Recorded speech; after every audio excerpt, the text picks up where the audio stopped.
All right, so we have a function f, and it has derivatives of all orders for -1 to 1. The derivatives of f satisfy the conditions below, and we have the Maclaurin series for f converges to f of x for the absolute value of x, which is less than 1. Part A says show that the first four non-zero terms of the Maclaurin series for f are that thing right there, and writes the general term of the Maclaurin series for f. All right. What I'm going to do first is write the general term, just because it's basically this right here in the general form. So you can see that here we're starting off with x, then x to the 2, x to the 3, x to the 4. So this is just going to be x to the n. Notice how your signs are alternating from positive, negative, positive, negative. I'm starting it with positive first. So I'm going to do n minus 1 or n plus 1. Doesn't really matter because that's going to be positive. And the reason why it's n plus 1 or n minus 1 is because we're starting at 1. So 1 minus 1 is going to give you a positive value. If I just did a regular 1, this would give us a negative value. But we are starting off with a positive value. And then my next term is going to be n, just because I'm going from 1 to 2 to 3 to 4 to 5 to 6 and so forth. So that's my general term.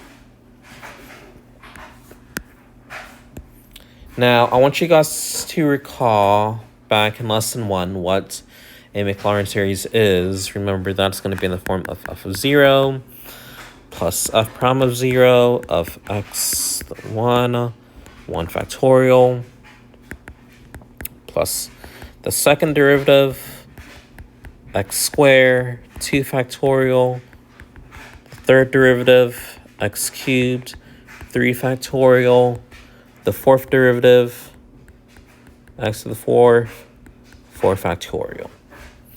Now, part A tells you to show that this right here will be equivalent to this. You want to make sure that everything's a step-by-step process.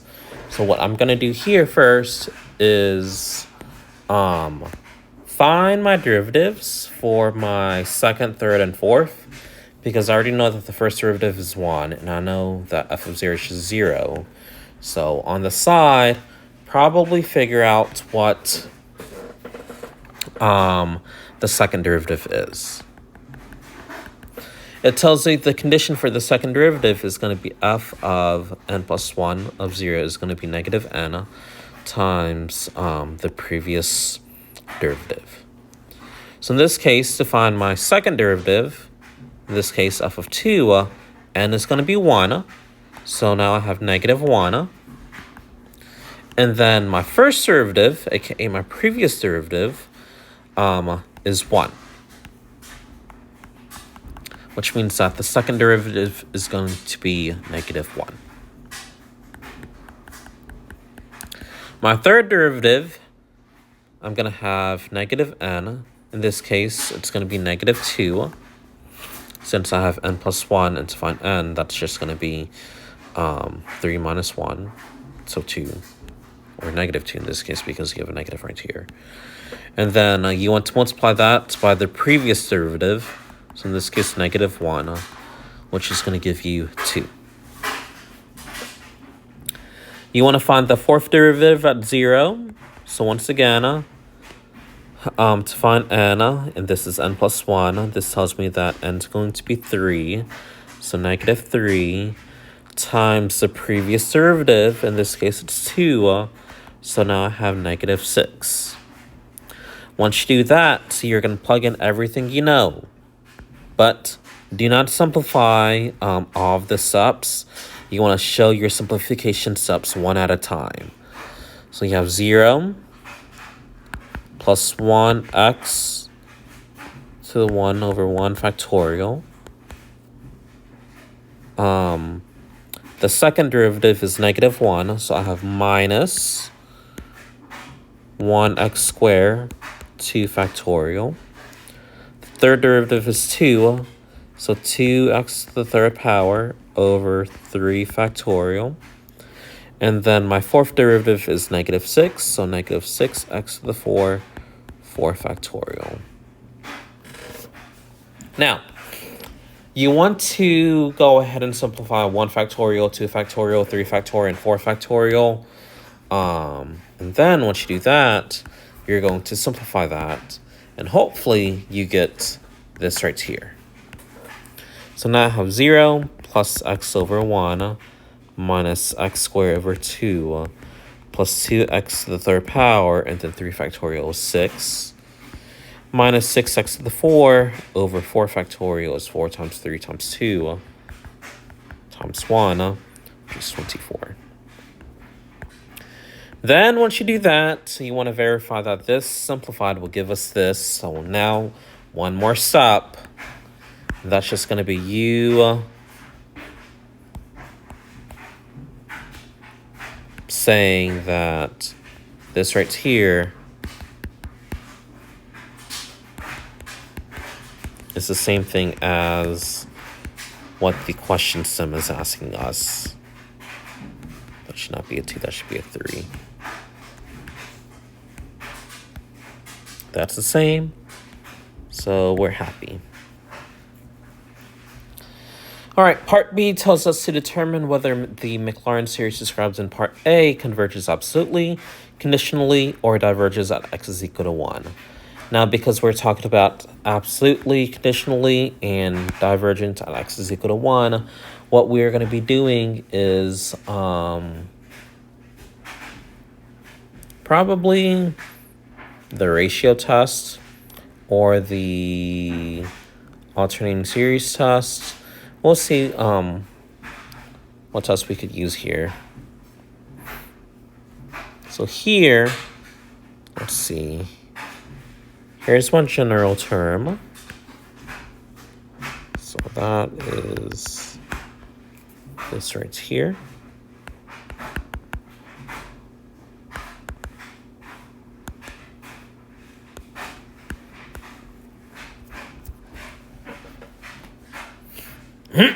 All right, so what I'm going to do is go ahead and do the alternating series test first to determine whether this converges, because if this doesn't, then we automatically know that this would diverge at 1.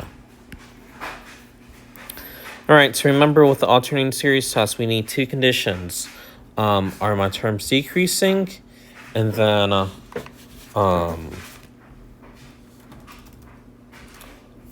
if my limit is 0 or not.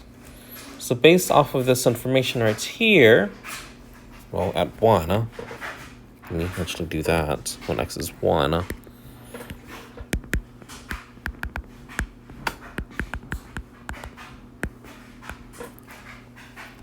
And we know that 1 to then it's just going to be 1.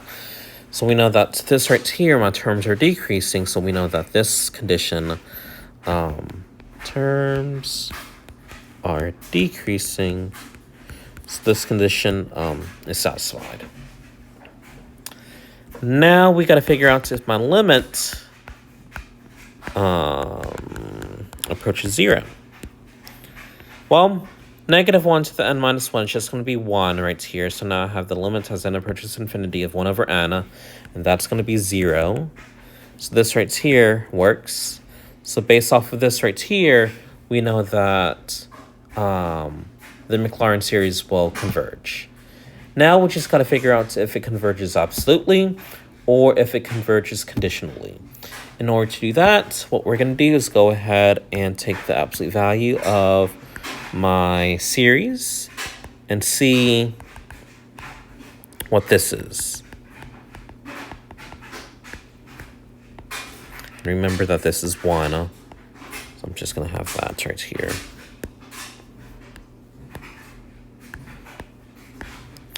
All right, -1 to the n minus 1 right here is just going to be 1. So now I'm going to be focusing on this series right here, and this is going to be a harmonic divergent series.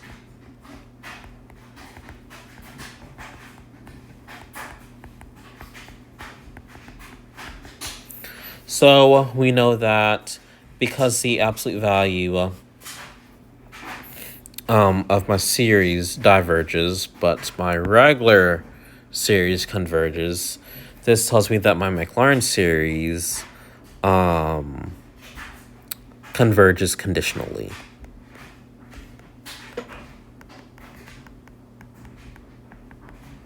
Of course, you do want to explain your reasoning, so what I just said verbally like 2 seconds ago, that's what you would write on the FRQ. You should also probably say that this is by the alternating series test. So this right here converges by alternating series test.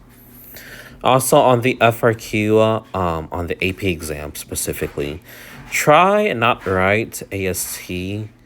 Actually write out alternating series tests, just so that the graders know what you're talking about when you're doing your little justification. All right, part C says write the first 4 non-zero terms and the general term of the Maclaurin series where g of x is equal to the integral of 0 to x f of t dt. All right. So what we're going to do is a little trick, I would say. We're finding the first 4 non-zero terms. And here, we already have the first 4 non-zero terms. Recall that this right here is just the integral. So what I can do is, if I'm expanding a series, I can just take the integral of each individual term. Since I could take the series of each individual term, where is this? I am going to just integrate this lovely thing right here.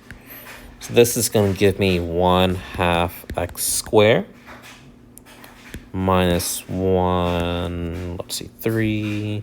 So 1/6 x to the third plus, it's going to be 4, so 12. 1/12 x to the fourth minus, that's 5, so 1/20 x to the fifth. Of course, to find the general term, you already know that the general term is this lovely thing right here. So the general term, if I were to do that, is going to be x to the n plus 1, negative 1 to the n minus 1 over n plus 1 to the n. Of course, you could verify this actually works by plugging in the terms. So the first term here, the second term, the third term, and the fourth term here, to see that this right here works for these terms that we just did whenever we integrated each term.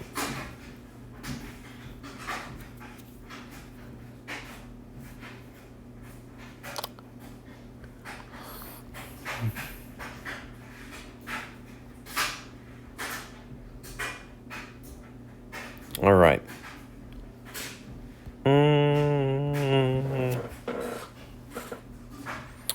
I guess we could do number 6. Number 6 isn't that bad. And it's the last one anyways. All right. We have a Taylor polynomial and we're going to find the third derivative at 1. Remember that the coefficient will give us my coefficient of 5 will give us my derivative, the third derivative in this case, and then we have 3 factorial. So that's going to give me 5 times 3 factorial, which is 5 times 3 times 2 times 1, which is equal to 30. So this tells me that the third derivative at 1 is 30. Now, can you do it the old-fashioned way and take the third derivative, or take the derivative 3 times?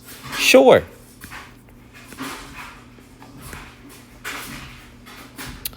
All right, part B, does the graph of f have a relative max, a relative min, or neither at x is equal to 1?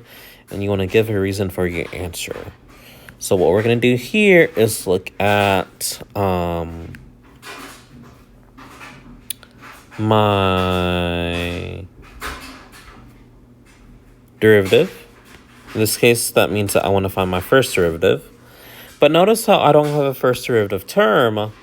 Since I don't have a first derivative term, this tells me that my coefficient is 0, which is me saying that f prime of 1 is 0. Because f prime of 1 is equal to 0, we could use the second derivative test.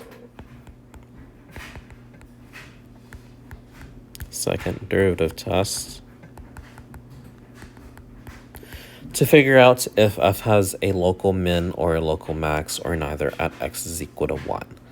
So using my second derivative coefficient of -6, I have -6 is equal to the second derivative at 1 over 2. In this case, that's going to be -12.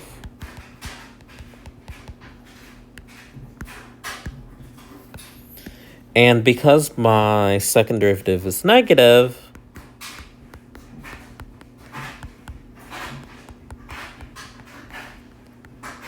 at x is equal to 1, this tells us the graph of f has a relative maximum since f concaves down at x is equal to 1.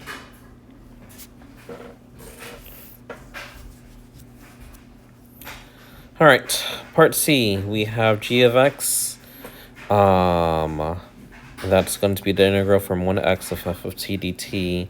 We want to find the third degree polynomial for g about x is equal to 1 and use it to approximate g of 1.1. Now remember that since we are integrating, we can integrate my terms here. In this case, we do want to make sure that it's a Taylor polynomial about the center 1. So whenever we are integrating 3, though, it's not going to be just 3x, but it's going to be 3x minus 1. And then if I integrate this, my power, that's 3. 6 divided by 3 is 2. So that's minus 2x minus 1 to the second power. Or the third power, sorry, since we're adding the exponent. We are going to approximate 1.1. So 3.1, 2.1 to the third power. Since this is a calculator and active problem, you would just leave it like that and call it a day. There's no need for you to multiply this out. Leave it nasty. That's okay. Okay.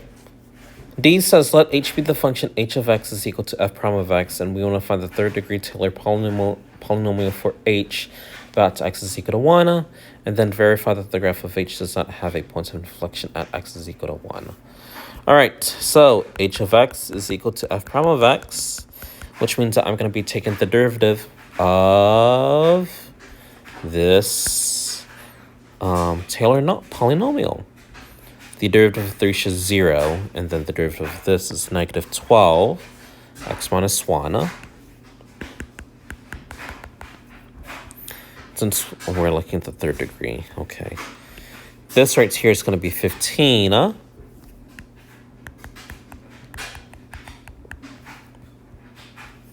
then this right here is going to be -8. X minus 1 to the third power. All right, so that's the first part, the third degree Taylor polynomial. Now we want to verify that the graph of h does not have a point of inflection at 1. Now, remember that this means that the point of inflection means that we have a second derivative is 0. So what I'm going to do here is look at my second degree coefficient, in this case 15.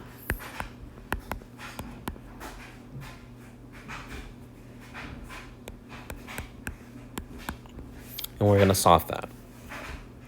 In this case, this tells me that my second derivative is 30. So now you just want to write your little justification.